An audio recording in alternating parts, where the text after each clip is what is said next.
दोस्तों, तो अब हम जो टॉपिक चालू करने वाले हैं उसका नाम है केमिकल काइनेटिक्स।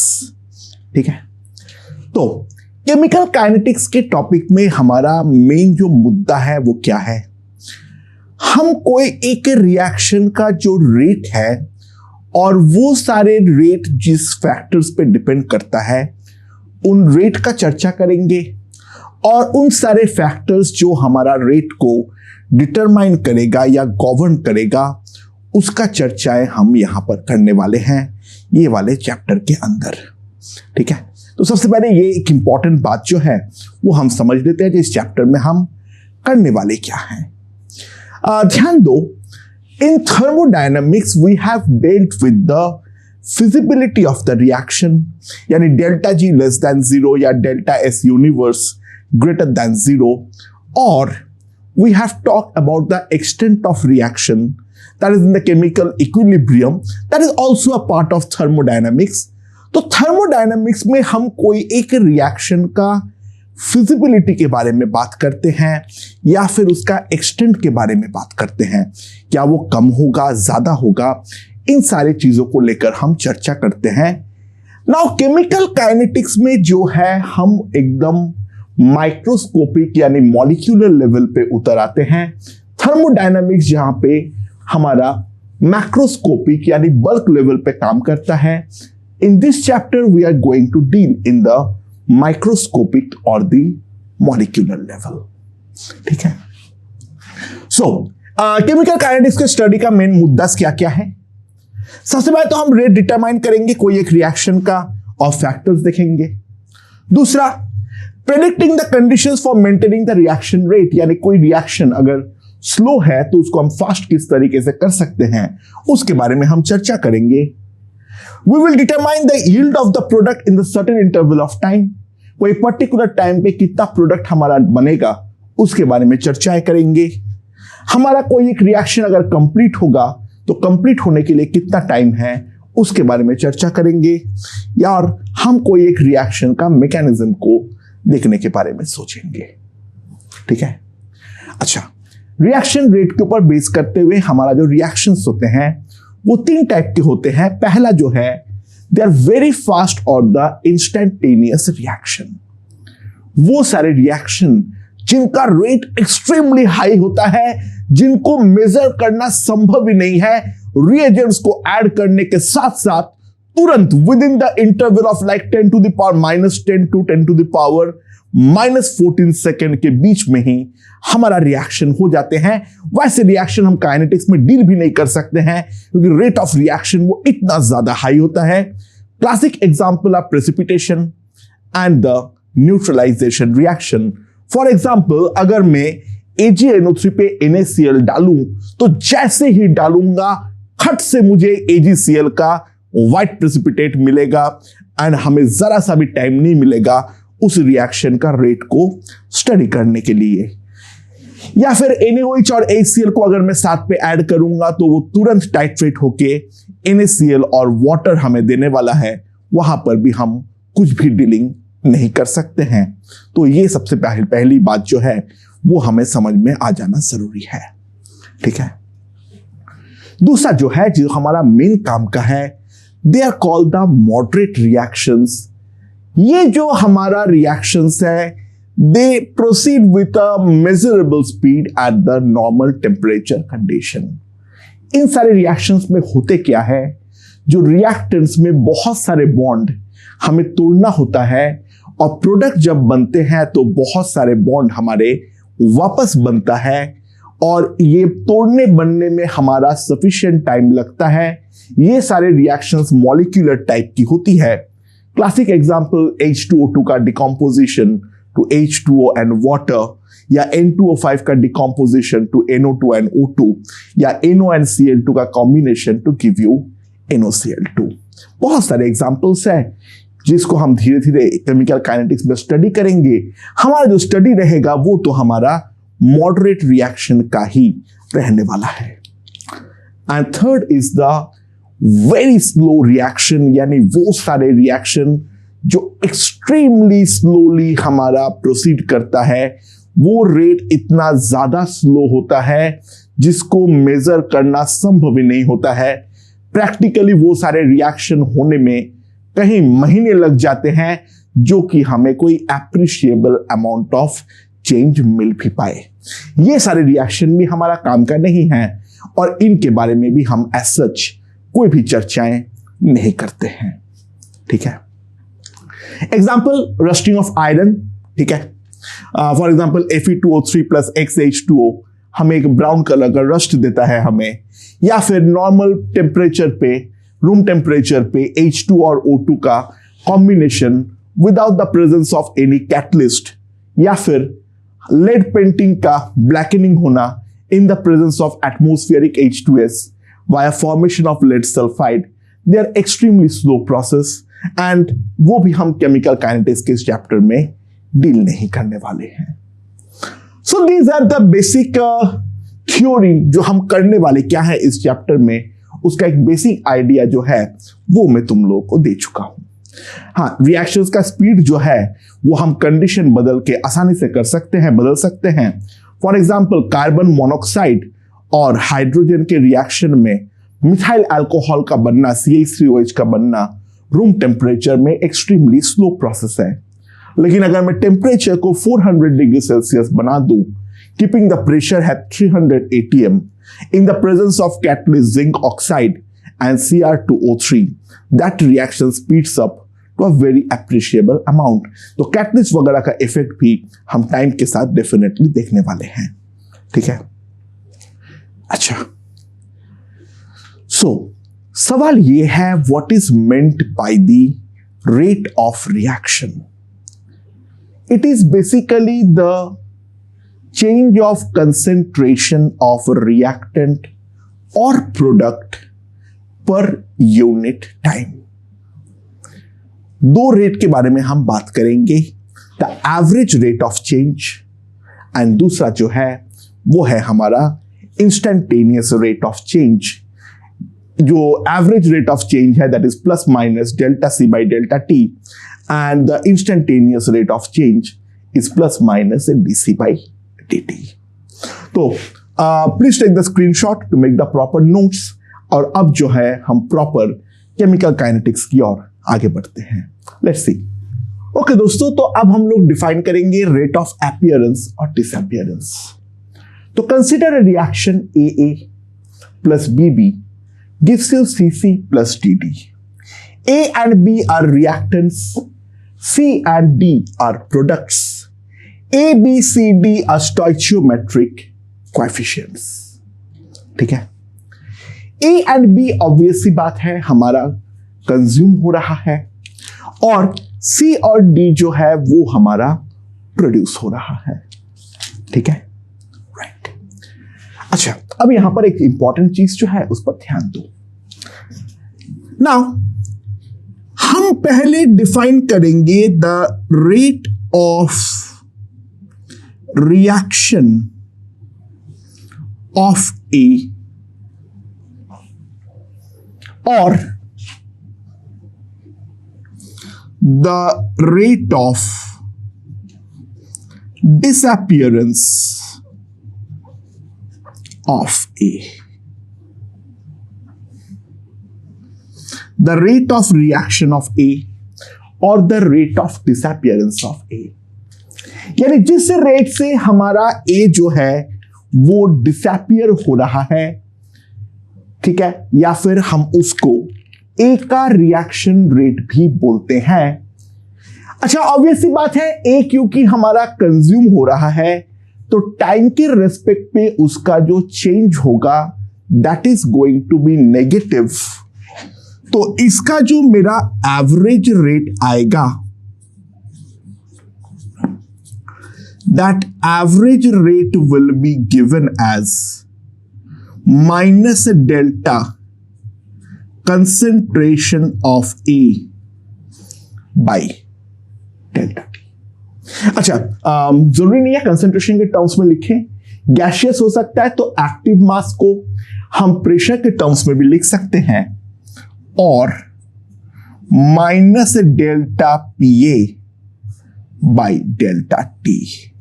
दैट डिपेंड्स, हम लोग जो रिएक्शन है उस पर एक्टिव मास प्रेशर के टर्म्स में लिखना चाह रहे हैं या फिर कंसंट्रेशन के टर्म्स में लिखना चाह रहे हैं, हमारे लिए मेन अभी इंपॉर्टेंट फिलहाल ये है, बट हम ऐसे भी लिख सकते हैं, इसमें कोई प्रॉब्लम नहीं है। इस बात को हम सबसे पहले समझ लें। माइनस क्यों? It represents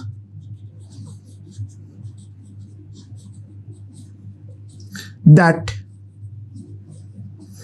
A is consumed. By the way ध्यान देना, जो हमारा रेट ऑफ रिएक्शन है वो ऑलवेज एक पॉजिटिव क्वांटिटी है। Rate can never be negative rate of reaction कुछ होता ही नहीं है। तो हमें यहां पर एक आगे से माइनस साइन जो है वो हमें लगा के रखना पड़ेगा। और जो हमारा इसका सिमिलरली इंस्टेंटेनियस रेट होगा, that instantaneous rate will be minus dA by dt, or in terms of pressure minus dPA by dt. That will be the rate of reaction of A or the rate of disappearance of A. Similarly, rate of reaction of B or rate of disappearance of B क्या हो जाएगा? So that will be similarly equals to minus delta concentration B भी तो हमारा reagent है, तो वो हमारा कंज्यूम हो रहा है। This is for the average. Pressure में भी लिख सकता हूं, वो मैं लिख नहीं रहा हूं। और minus dB by dt, that is for the instantaneous. तो रिएजेंट के लिए मैं ये चीज जो है वो मैं लिख सकता हूं। ठीक है, right. Similarly, rate of reaction of C और rate of appearance of C, ये हमारा क्या होने वाला है, इसके बारे में अगर हम ध्यान दें तो C क्योंकि हमारा प्रोडक्ट है, तो टाइम के साथ इसका कंसंट्रेशन डेफिनेटली हमारा बढ़ने वाला है। So that will be equals to delta C by delta T। This is for the average and this is equals to dC by dt. This is the instantaneous rate. That is what we can say for C. And similarly, जो हमारा rate of reaction of D or rate of appearance of D, D वापस मेरा product है तो ये तो मेरा appear करेगा, तो इसके बारे में मैं लिख सकता हूं this is equals to by delta T, that is the average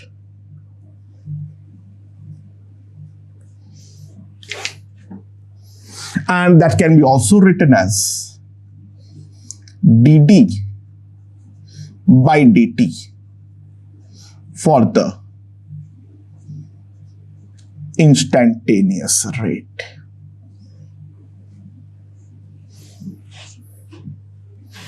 ठीक है। अच्छा, ये एवरेज और इंस्टेंटेनियस की कहानी क्या है? उस बात को समझने के लिए ऐसे मैथमेटिकल टूल्स में मैं ढंग से पढ़ाया ही हूं। तो मैं दो चीज का बना रहा हूं। मान लो मेरा ये है कंसंट्रेशन ऑफ ए और ये है मेरा टाइम, और एक प्रोडक्ट का ले लेता हूं। मान लो यहां पर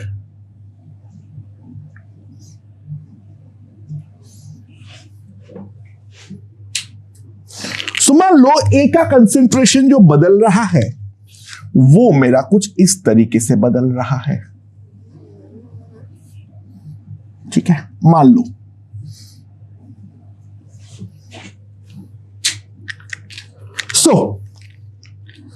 जो मेरा टाइम t1 था,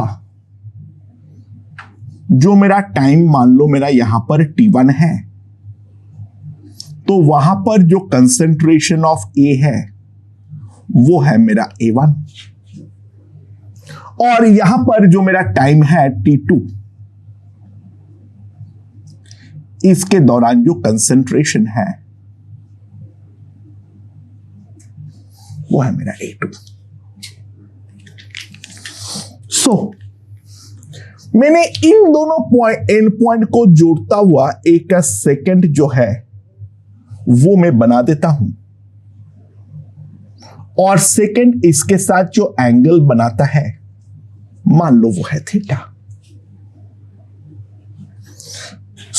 रेट ऑफ रिएक्शन जो आएगा that is minus delta concentration of A by delta T. So that can be written as minus A2 minus A1 by T2 minus T1। And यहां पर अगर हम ध्यान दें,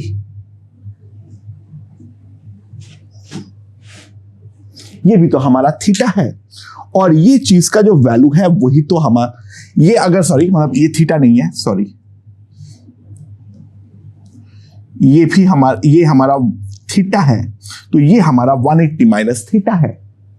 तो ध्यान दो, ये वाला जो क्वांटिटी है मेरा that will be equals to -10 180 degree minus theta, that is -10 theta.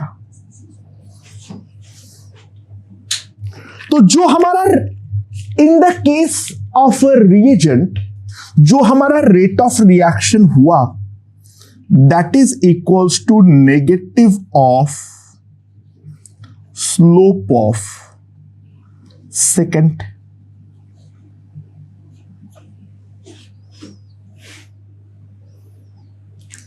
And similarly अभी हम लोग इसके लिए बहुत बड़े हो चुके हैं, वापस नहीं समझाऊंगा।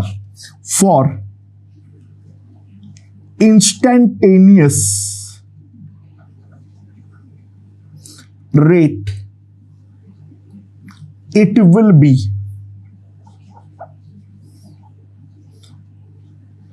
negative of slope of tangent. It will be the negative of slope of tangent, and this is valid for the reagent. A के लिए बनाया हूं तो B के लिए भी तो गेम एग्जैक्टली हमारा सिमिलर ही बनने वाला है। सिमिलरली अगर मैं C के बारे में देखूं तो C तो रिएक्शन में धीरे धीरे हमारा प्रोड्यूस हो रहा है। तो कोई भी अगर एक टाइम t1 पर यहां पर हमारे पास कंसंट्रेशन है C1 और दूसरा कोई टाइम t2 पर कंसंट्रेशन है C2, तो मैं इन दोनों एंड पॉइंट को जोड़ता हुआ एक सिंपल सेकेंड बना देता हूं। मान लो ये अगर मेरा थीटा है, ये भी तो हमारा थीटा होगा। और यहां पर जो हमारा रेट ऑफ रिएक्शन आएगा वो तो मेरे पास सिंपली आ जाएगा delta C by delta T, C2 minus C1 by T2 minus T1, and that will simply come out to be equals to tan theta, and this will be nothing but equals to slope of secant joining the two endpoints. In the case of product, जो हमारा rate of reaction होगा उसमें negative नहीं आएगा।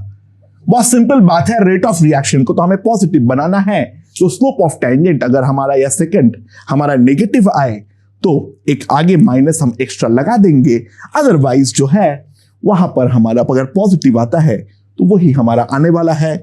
And for instantaneous rate we get slope of tangent. For instantaneous rate, we simply get the slope of tangent. अब यहां पर एक इंपॉर्टेंट बात आती है, क्योंकि रिएजेंट्स और प्रोडक्ट जो है वो हमारा कुछ स्टोइचियोमेट्रिक कोएफिशिएंट से जुड़ा हुआ है, तो सवाल ये है what is the relation between delta A by delta T, delta B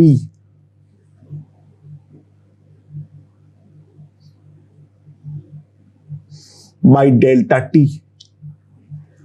delta C by delta T and delta D by delta T। सवाल यह है जो इनमें हमारा रिलेशन जो है वो हमारा क्या होगा। ठीक है, ध्यान दो, रिएक्शन स्टोइचियोमेट्री से from reaction stoichiometry, what can we say? हम सिंपली एक चीज बोल सकते हैं, जो हमारा A और B है, A and B are consumed in A:B molar ratio. A and B are consumed in A:B molar ratio, and C and D are produced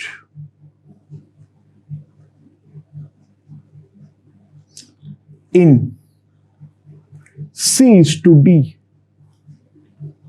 molar ratio। Obviously बात है, ए मोल अगर ए रिएक्ट करेगा तो साथ में बी मोल B को तो रिएक्ट करना ही पड़ेगा, और प्रोडक्ट में हमें मिलेगा सी मोल सी प्लस डी मोल डी। राइट, तो ध्यान दो, अगर मैं केवल ए और बी के बारे में देखूं तो सिंपल सी बात है, जो मेरा डेल्टा ए जो जाएगा इस टू डेल्टा सी जो होगा, डेल्टा बी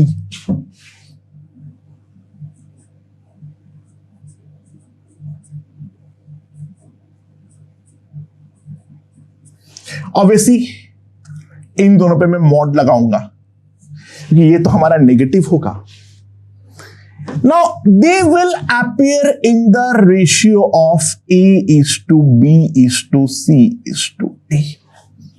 ऑब्वियसली बात है, ये तो हमारा होने वाला है ही है। और ये अगर हमारा होने वाला है तो मैं डेल्टा टी से डिवाइड कर दूं,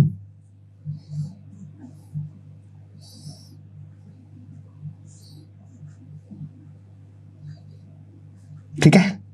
ऑब्वियसली बात है नेगेटिव है तो आगे एक माइनस लगा दिया, माइनस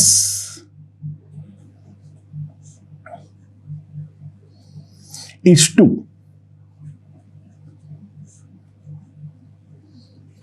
ठीक है। सेम चीज से डिवाइड करने से कोई फर्क नहीं पड़ता है।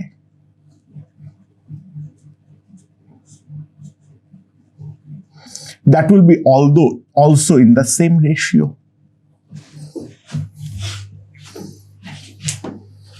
तो ये रेशियो पे अगर हमारा है तो पहले वाले को अगर मैं ए से डिवाइड कर दूंगा, यानी what I am saying is 1/a into minus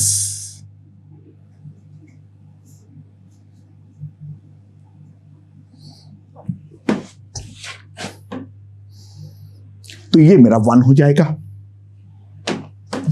similarly 1/b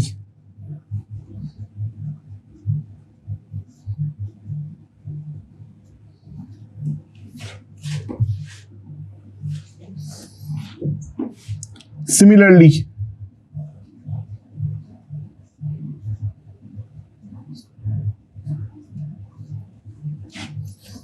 and similarly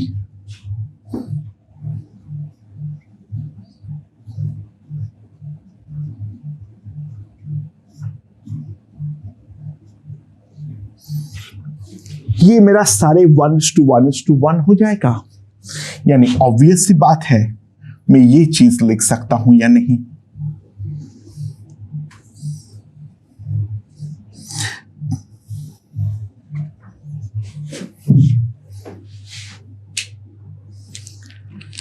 now ये जो क्वांटिटीज आया है this is called the average rate of reaction. Sir rate of reaction तो आप पहले कुछ और बोल रहे थे, नहीं वो रेट ऑफ रिएक्शन ऑफ ए था। ये जो अगर ये रिएक्शन का रेट अगर हमें किसी ने पूछा तो ये रिएक्शन का रेट में क्या लिखूंगा, तो ध्यान देना rate of reaction is defined as, कैसे, rate of change of concentration of a reagent oblique product per unit stoichiometric coefficient. That's the way the average rate of reaction is defined. The average rate of reaction is simply defined in this way. It is the rate of change of a concentration of reagent or product per unit stoichiometric coefficient. And similarly,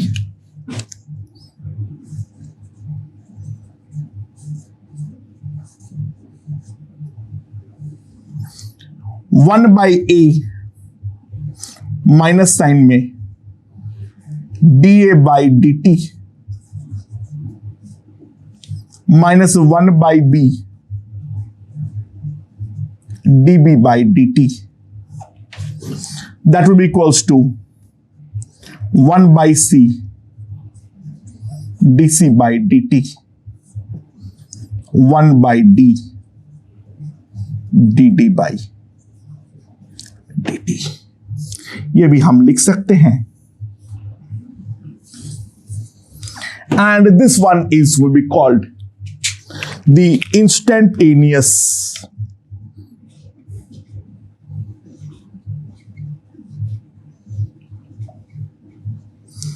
rate of reaction. This will be called the instantaneous rate of reaction. ध्यान देना, rate of reaction of a particular thing यानी A B C D, rate of appearance और disappearance, इन सब terms में difference जो है वो हमें समझ में आना चाहिए. By the way, active mass को हम कंसेंट्रेशन के बदले प्रेशर के टर्म्स में भी लिख सकते हैं. तो एक बात तो हम लिख देंगे, instead of concentration we can also use pressure for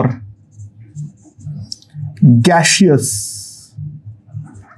reagent and products.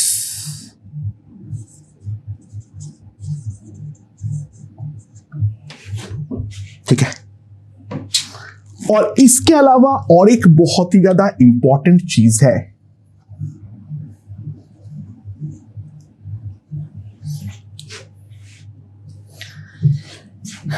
ये चीज लिखने के लिए A B C D must be in same physical state for relation to be valid. ये रिलेशन हमारा वैलिड रहने के लिए ए बी सी डी जो है वो हमारा सेम फिजिकल स्टेट पे होना जरूरी है, अदरवाइज मैं इस तरीके से लिख ही नहीं सकता हूं. तो this is the basic theory regarding the rate of appearance and disappearance. कुछ न्यूमेरिकल्स के थ्रू हम इस चीज को और थोड़ा सा समझने वाले हैं. ओके दोस्तों, एक चीज मैंने करवाना भूल गया था, थोड़ा देख लो. जो मेरा unit of rate of reaction होगा या फिर रेट ऑफ अपीयरेंस डिसअपीयरेंस कुछ भी होगा, that will be delta A by delta T. Delta A का यूनिट जो होगा वो होगा मेरा मोल्स पर लीटर यानी मोलैरिटी. टी डेल्टा टी जो है सेकेंड में अगर हमने काउंट किए तो that will B mole litre inverse second inverse. हाँ, टाइम बहुत बार मिनट पे काउंट होगा तो मिनट इनवर्स भी हो सकता है. बहुत बार टाइम जो है प्रैक्टिकली आवर में होगा, आवर इनवर्स भी हो सकते हैं, उस पर दिमाग नहीं लगानी है. अच्छा, एक बहुत ज्यादा इंपॉर्टेंट बात ध्यान देना, if a reaction is multiplied or divided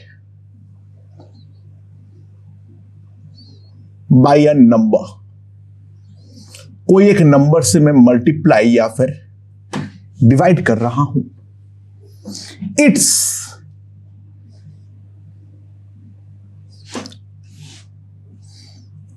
rate of reaction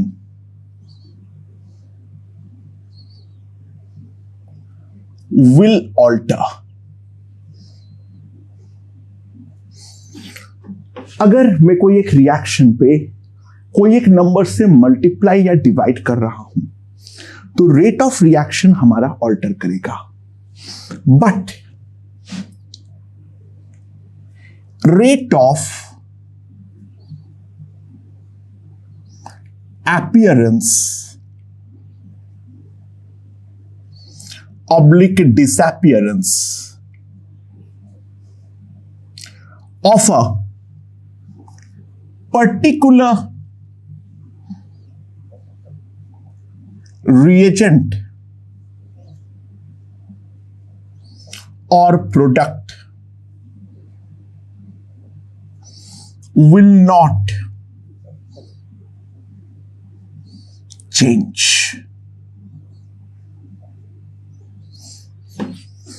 If a reaction is multiplied or divided by a number, then the rate of reaction will get altered by the rate of appearance or disappearance will not change.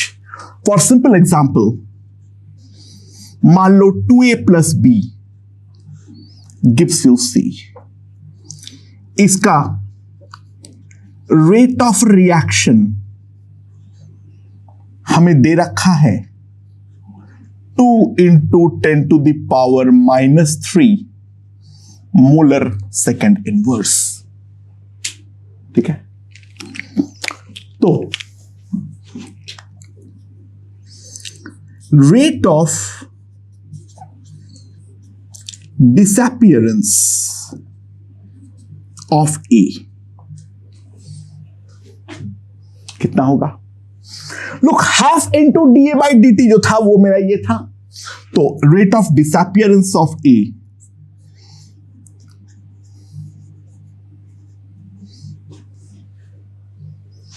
rate of disappearance of B, उसका तो स्टोइचियोमेट्रिक coefficient यही है, और rate of appearance, चलो एक काम कर, इसको 3 से लिख दो थोड़ा.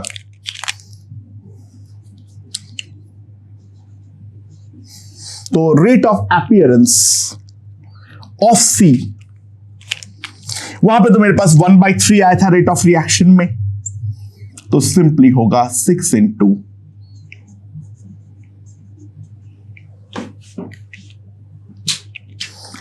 अब मान लो मेरा क्या मन किया, मैंने इसको 2 से मल्टीप्लाई करके लिख दिया, तो 4a plus 2b gives you 6a. ठीक है, तो ध्यान देना, इसके लिए भी ये तीनों तो सेम ही रहने वाला है भाई. ए, बी और सी जिस रेट से अपीयर हो रहा है या डिसअपियर हो रहा है वो तो एब्सोल्यूट क्वांटिटी है. मैं कैसे लिख रहा हूं उस बात से फर्क नहीं पड़ता है. लेकिन रेट ऑफ रिएक्शन जो है वो एक डेफिनेशन है जो हमारा रिएक्शन लिखने पे डिपेंड करता है. तो इसका जो रेट ऑफ रिएक्शन होगा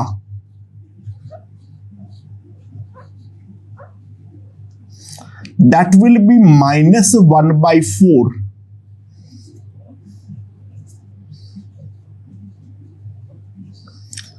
dA by dt, which can be also written as a -1/2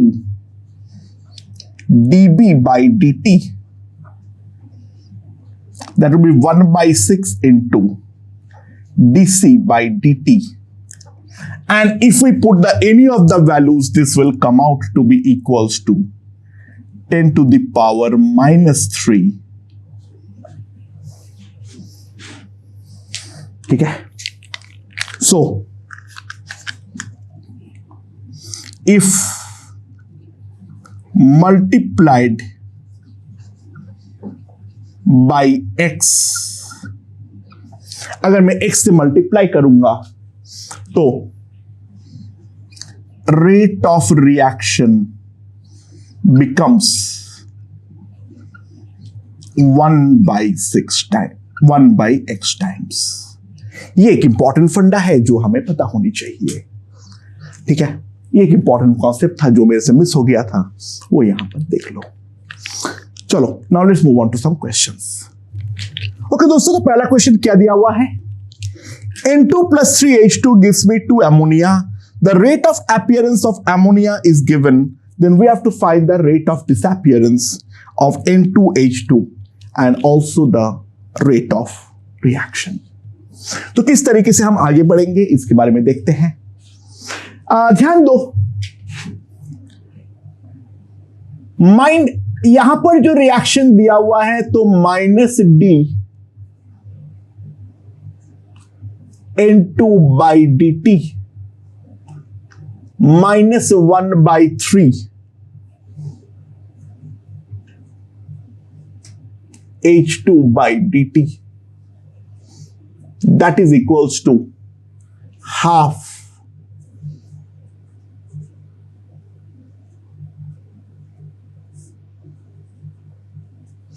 और यही तो हमारा रेट ऑफ रिएक्शन है।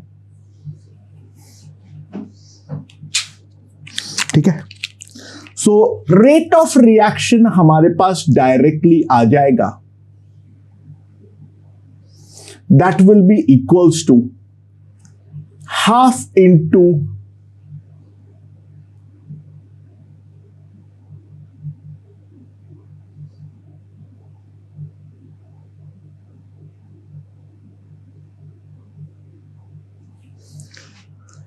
so this is going to be the simple rate of reaction।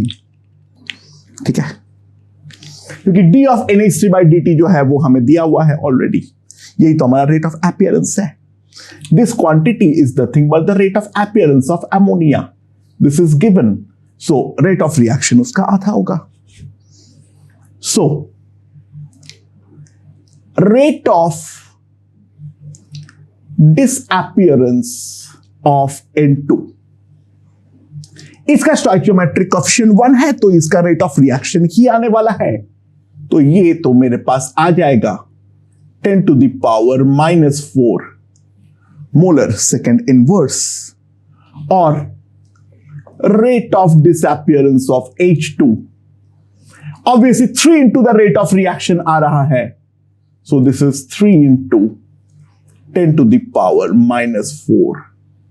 Molar second inverse. Okay okay दोस्तों, तो ये वाला क्वेश्चन देखते हैं क्या बोला है। 3A gas gives me 4B gas plus 2C gas. The reaction is carried out in a closed vessel of volume equals to 10 liter. Number of moles of B increases by 8 into 10⁻³ in 10 seconds. Then find the rate of disappearance of A, rate of formation of C and the rate of reaction। ठीक है, सो ध्यान दो, जो मेरा delta B का concentration में बदलाव आएगा, this is the number of moles का change divided by the volume, तभी तो हमारा कंसेंट्रेशन आएगा। So that will be nothing but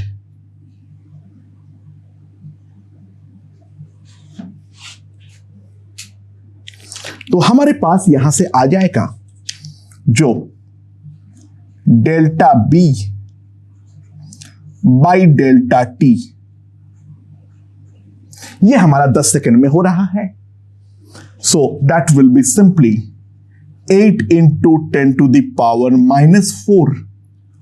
divided by 10, that will be 8 into 10⁻⁵ molar second inverse। That is what I can write। और दूसरा मैं ये वाला रिएक्शन से और एक चीज भी तो लिख सकता हूं, 1/3 minus delta A by delta T, that is equals to 1/4 delta B by delta T, 1/2 delta C by delta T, and by definition वही तो मेरा रेट ऑफ रिएक्शन भी है। सो रेट ऑफ रिएक्शन यहां से हमारे पास डायरेक्टली आ चुका है, 1/4 into this,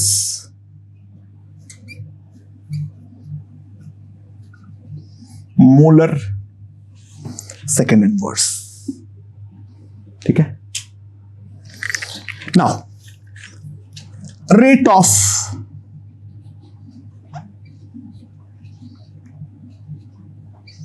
disappearance of A, rate of disappearance of A जो आएगा 1/3 को वहां पर ले जाओ, 1/3 into 3 into rate of reaction आ जाएगा, that will be 6 into 10⁻⁻⁵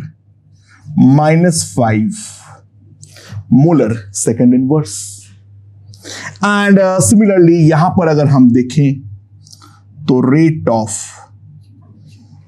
formation of C that will be simply equals to 4 into 10 to the power minus 5 molar second inverse. Okay दोस्तों, so there is the reaction given. 4 times ammonia gas plus 5 O2 gas gives us 4 NO gas plus 6 times water gas. ध्यान देना, यहाँ पे water liquid देने पे कांड हो जाता, क्वेश्चन हमारा सॉल्व ही नहीं हो पाता. सेम फिजिकल स्टेट में होना जरूरी है. यहां पर अगर हमारा लिक्विड दिया हुआ होता, क्वेश्चन वहीं पे समाप्त था, हमारा हैंड्स अप था, हम इस रिएक्शन में कुछ भी नहीं कर सकते थे. हाँ, अब क्या बोला है, जो हमारा NO का कंसेंट्रेशन है वो हमारा इंक्रीज करता है 1.08 into 10 to the power minus 2 molar in 3 seconds. And then we have to find the rate of reaction, rate of disappearance of ammonia and rate of formation of water. अच्छा, what is given? अगर हम ध्यान दें तो delta concentration of NO by delta T, that will be 1.08 10 to the power minus 2 molar second inverse. That will be 3.6 into 10 to the power minus 3 molar second inverse. That is the important relation that we can simply write. ठीक है. अच्छा, ये वाला reaction में और क्या लिख सकता हूं मैं? ध्यान दो, 1/4 minus delta NH3 by delta T, that is equals to 1/5 delta O2 by delta T, that is equals to 1/4 delta NO by delta T, and that is equals to 1/6 delta H2O by delta T, and that will be my rate of reaction. That will be my rate of reaction. So, यहां से मैं simply लिख सकता हूं जो मेरा rate of reaction होगा, ये वाला क्वांटिटी तो मुझे मालूम है, तो उसका 1/4 यानी 9 into 10 to the power of minus 4 molar second inverse. ठीक है. अच्छा, rate of disappearance of ammonia क्या होगा? Rate of disappearance of ammonia, that will be 6 times this, 4 times rate of reaction. That will simply come out to be 3.6 into 10 to the power minus 3 molar second inverse, or rate of formation of water, 6 into the rate of reaction.